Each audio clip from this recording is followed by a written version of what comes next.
Assalamualaikum warahmatullahi wabarakatuh. Gimana kabarnya sedulur? Selamat ketemu lagi dengan Peci Miring Ahmad Bahar.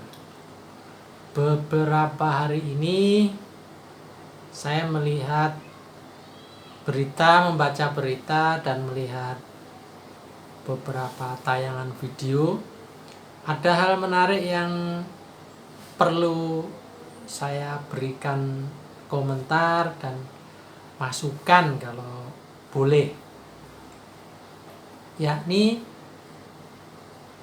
adanya penolakan dari sejumlah kelompok masyarakat terhadap rencana pendirian pesantren milik Sugi Nur Raharja atau biasa disebut Gus Nur di Desa Klampok, Kecamatan Singosari, Kabupaten Malang. Ya, berbagai komentar, memang ada yang setuju, tetapi banyak juga yang menolak.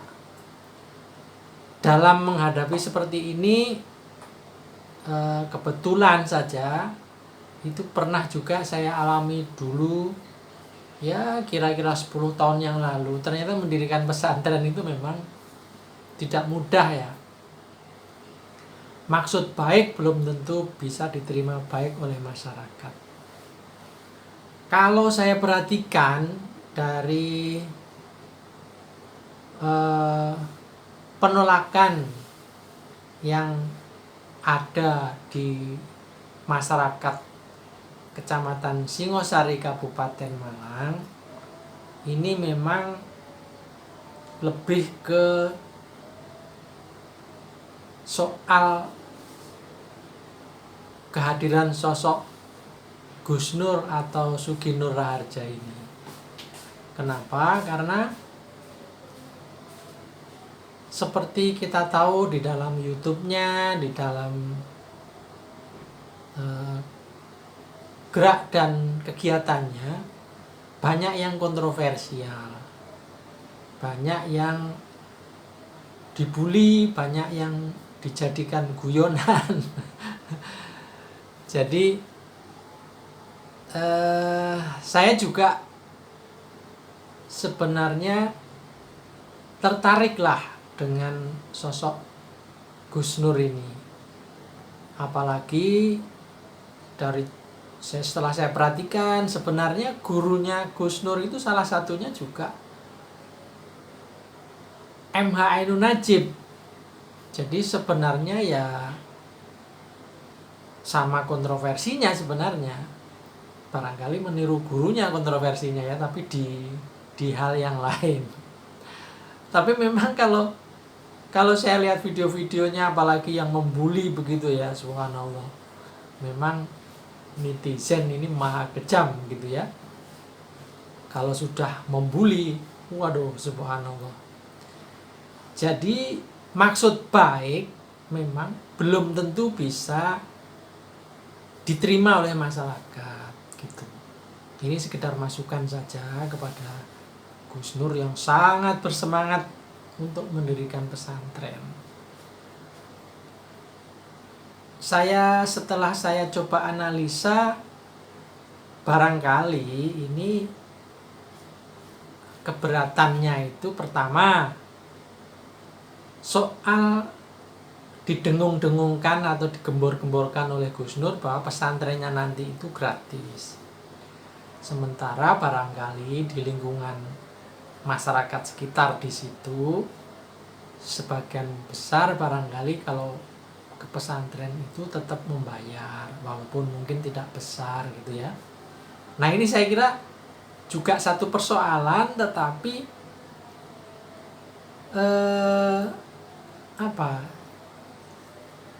satu persoalan tetapi tidak bisa terucap oleh kelompok masyarakat yang menolak ini. Jadi menolak pendirian pesantren rencana ya, baru rencana padahal. Ibarat orang dagang di pasar, jualannya sama, tapi Gus Nur membanting harga, tentu pedagang lain protes, kira-kira begitu. Bagaimana mungkin jualannya sama tapi orang lain harus bayar, tapi di pesantren Gus Nur gratis. Nah, di sini saya kira, menurut saya ini salah satu penolakan ya.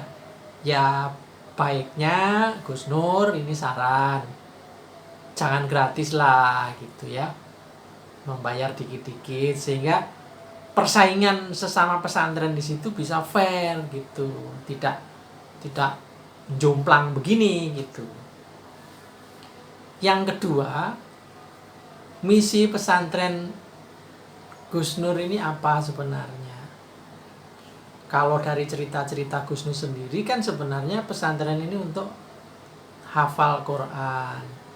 Tapi kan umumnya pimpinan pesantren itu ya kalau yang mau istilahnya dikhususkan sebagai tahfidz Quran, ya mestinya Gus Nur juga harus tahfidz Quran. Jadi kiainya juga harus hafal Quran. Nah, kalau pesantrennya tahfidz Quran tapi ternyata kiainya tidak tahfidz Quran, ya ini barangkali yang dipersoalkan oleh sebagian masyarakat di situ. Saya kira wajar juga lah. Bagaimana mungkin orang, ya ibaratnya sama, bagaimana mungkin dia sopir bis tapi dia tidak punya SIM untuk memegang bis itu gitu. Mungkin istilahnya begitu deh kalau mau digampangkan. Jadi orang lalu bertanya-tanya, nanti siapa yang mengajar? Walaupun udah dijelasin, yang mengajarnya masyarakat sekitar menurut Gus Nur. Tapi itu karena orang dari awal sudah ada penolakan dulu, ya susah lah untuk istilahnya mau dilanjutkan.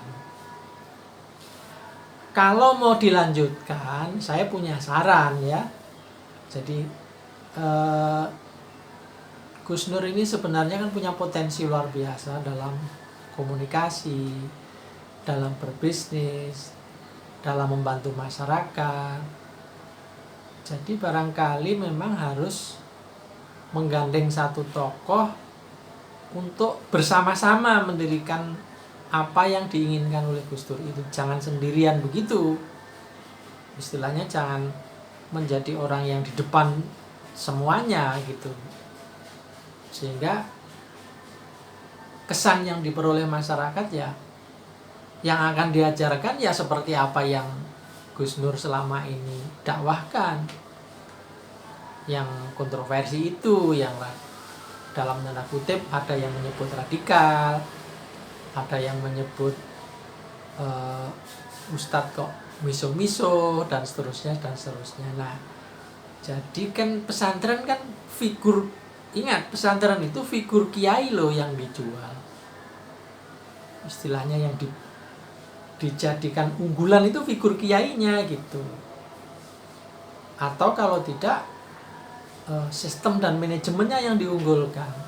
Padahal Gus Nur sendiri punya pesantren di Palu itu saja ditinggalkan. Walaupun tetap diurus, tapi kan roh harusnya kan apa yang diinginkan di situ dikembangkan. Nah, barangkali itu ya yang menjadi sebab dan menjadi penolakan dari rencana pendirian pesantren di Desa Kelampok, Kecamatan Singosari, Kabupaten Malang. Nah, bagaimana solusinya? Kenapa perlu ada solusi? Karena begini, jujur ya, saya setelah melihat video-video Gus Nur ini dan gagasan-gagasan besarnya, bagus loh. Bagaimana nggak bagus? Dia banyak juga jamaahnya, masalahnya di situ. Penggemarnya itu banyak juga gitu. Sehingga mohon maaf, karena sudah banyak penggemar di situlah harus dikelola dengan baik, jangan sampai kemudian nanti ditinggalkan oleh penggemar, istilahnya oleh umatnya Gus Dur, jamaahnya Gus Nur itu. Nah, kalau boleh usul nih, masukan kepada Gus Nur, kepada Mas Sugi Nur Raharja, karena Anda itu bagus komunikasi, pinter mencari duit, dan peduli kepada sesama, bahkan sangat peduli kepada kelompok-kelompok masyarakat yang ekonominya lemah. Saya kira ada solusi lah yang bisa diteruskan pesantren ke depan itu ya. Saya kira akan lebih baik atau akan bisa terwujud dalam bentuk lain, tidak harus fisik mungkin. Ini pesantren era ke depan barangkali justru akan menarik dan jamaahnya lebih luas lagi, bahkan bisa jutaan. Itu dengan model pesantren online, pesantren digital. Jadi bagaimana Gus Nur dengan timnya membuat satu model pembelajaran yang intinya sama kan, penyampaiannya sama, ininya sama, hanya tidak harus membangun secara fisik itu. Ya memang ini kan masih orang itu kesannya kalau pesantren kan memang harus ada bangunannya, harus ada lahannya, harus ada begitu seterusnya. Tapi saya kira kalau mau inovasi, saya kira, dan ini saya yakin bisa dilakukan oleh Gus Nur, sehingga cita-cita besarnya itu tidak hilang gitu.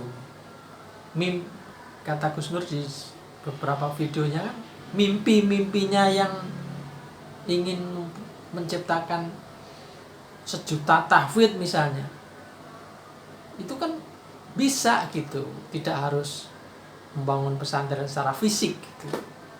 Tapi barangkali dalam bentuk pesantren digital atau pesantren online. Dan ini kan tren ke depan kan akan seperti ini gitu. Jadi tetap ngajari orang, ngajari masyarakat gratis juga, tetapi melalui media ya, termasuk media YouTube atau media yang lain. Karena ini juga pengaruhnya besar dan bisa menjangkau lebih luas lagi. Bahkan mungkin jamaah Gus Nur yang ada di luar negeri juga bisa terjangkau. Hanya, nah ini yang kadang-kadang ini perlu dicarikan inovasi, dicarikan model, dibuat bentuknya seperti apa. Karena ini kan hal baru yang belum pernah ada barangkali. Jadi pesantren digital yang mengarahkan santri untuk menjadi outputnya sama, tetapi metode dan caranya yang berbeda. Begitu menurut saya. Ini usul untuk tidak mematikan mimpi-mimpi Gus Nur yang bagus itu. Karena ini kan kalau dari catatan yang sering disampaikan Gus Nur juga di tayangan videonya, ini katanya sudah yang ketiga ditolak itu. Nah, saya berharap sampean jangan mutung, jangan putus asa. Jadi ibaratnya begini, kalau tujuannya adalah mencetak tahfidz itu tadi, ibaratnya gini, kalau 10 itu bisa 1 plus 9, artinya strategi untuk mendapat angka 10. Bisa 5 plus 5 itu juga 10. Bisa 3 plus 7 itu 10. Atau 15 dikurangi 5 itu juga 10. 100 dikurangi 90 itu juga 10. Jadi artinya sebenarnya banyak cara Gus untuk Untuk sampai pada tujuan mencetak tahfidz tadi itu banyak cara.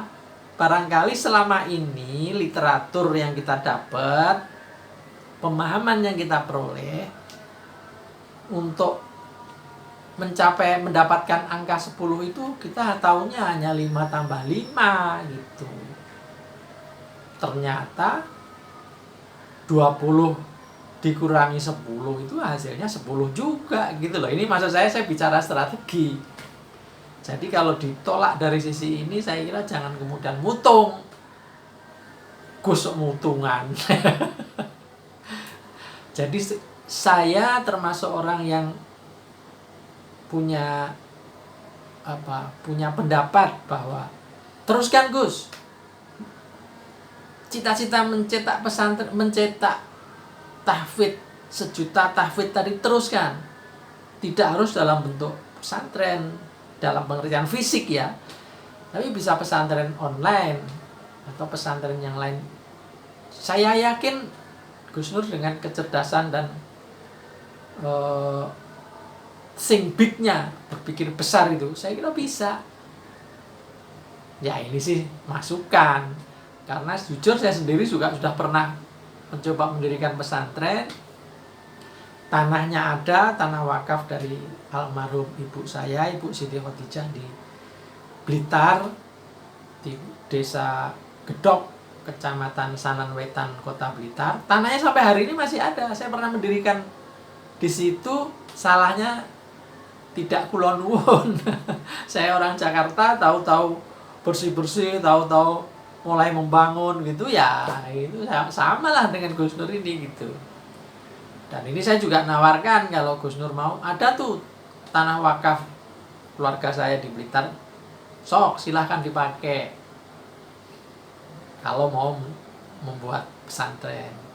Tapi sekali lagi ya kita cobalah, kita jadi cita-cita yang bagus kalau dijalankan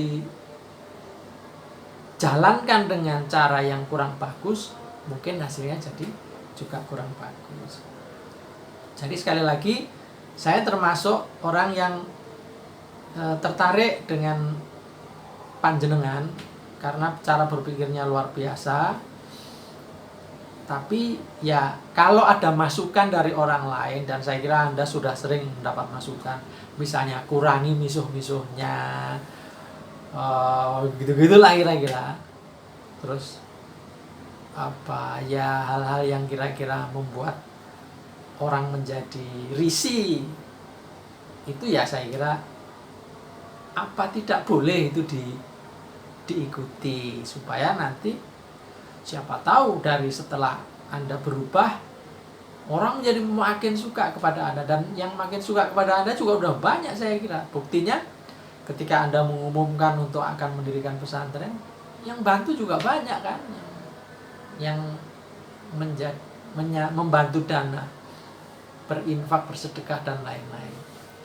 Jadi gitu Gus, ini masukan, kalau boleh, kalau nggak boleh juga nggak apa-apa. Orang namanya masukan dari fenomena yang terjadi. Setelah saya analisa, ternyata kayaknya ini nih masalahnya.